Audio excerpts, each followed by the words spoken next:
Hey guys, what's up? It's Matt with EightSix, and today I'm taking a look at FiFine's newer, more, better version of the Ampli-Game microphone that I just looked at recently. This one is a little more frills. It's got a little bit more going on for it, and we're going to take a look at that and see what you think, or I guess hear what you think as far as this video is concerned. I'll try to keep it pretty short, but if all you wanted to hear was what do the microphones sound like, well, this is it right now. I'm going to use it for the entirety of this video. I very much love my Deity VO7U back here. Might be a little bit out of shot. There it is, right there. But I've got to say, it's really hard to argue with the results you can get from such a simple microphone. And it sounds pretty good. All right, so let's talk a little bit about it. I'm going to start with some of the improvements they've made. There's capacitive touch all over this microphone, and by all over the microphone, I really mean in two spots.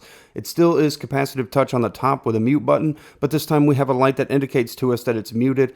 And while last time the whole microphone would indicate that it was muted via the LED lights inside of it, this one will just have a red indication to say that your microphone is muted on top and a green one to let you know that you're in service and talking. Now, one of the things was with the last one, the just normal Ampli-Game one before the A8, pre-A8 microphone, if you will, was the fact that it only had one preset color cycle, and that was just how it was going to be. With the preset color cycle, you may or may not have liked some of the things in there, but with this one on the back, we have a capacitive touch button that'll let you cycle through some static colors, which I'll demo as I'm speaking about these right now, as well as two different modes. The very familiar one we're familiar with from the first version of this microphone, and now in this one we have one that sort of rainbow breathes through the colors instead of does a split color on both. The gain knob has been relocated to the back of the microphone. It is one smooth dial that you can turn your gain up and down, and with this one, unlike the prior one, I don't have to go all the way up to almost 100% in order to sound like this. I'm about 50% with the gain knob on the back of this one, with no other settings changed on the computer.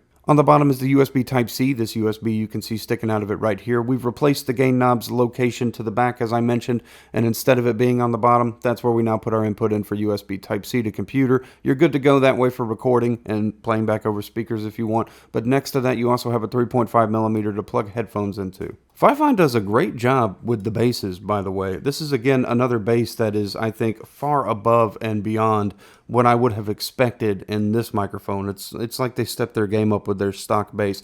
However, as you can tell, I've got it mounted to a boom arm. This was just a pretty cheap white boom arm because I wanted to match the white aesthetic of the microphone to this little boom arm. So if I didn't go with that, though, the bass that it comes with is pretty freaking sweet, I must say. It's a nice kind of matte material, a matte white, so it's not glossy or anything, very fingerprint resistant, and it just looks nice, feels very quality, and matches the microphone and its aesthetic pretty well out of the box if you decide not to go with something like a boom arm. When it comes down to the bottom line, there's really just so much good about such an affordable microphone like this that you can get such good sound reproduction out of that it's really hard to find something negative about it. Alright, so what we're going to be doing right now is a little bit of that sound rejection test, same thing I did with the former FiFine microphone that I looked at, just a little bit of a sound rejection test to see how well it's picking up all the way around the microphone.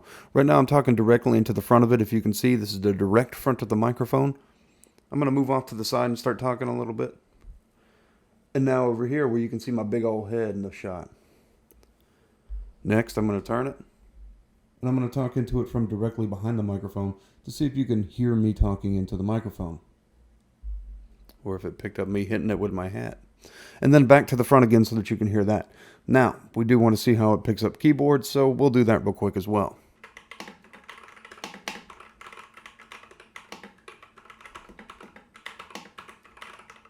There's a little bit of a keyboard test too to see how well it picked up the keys. The keyboard itself is probably about 2.5 feet away from it.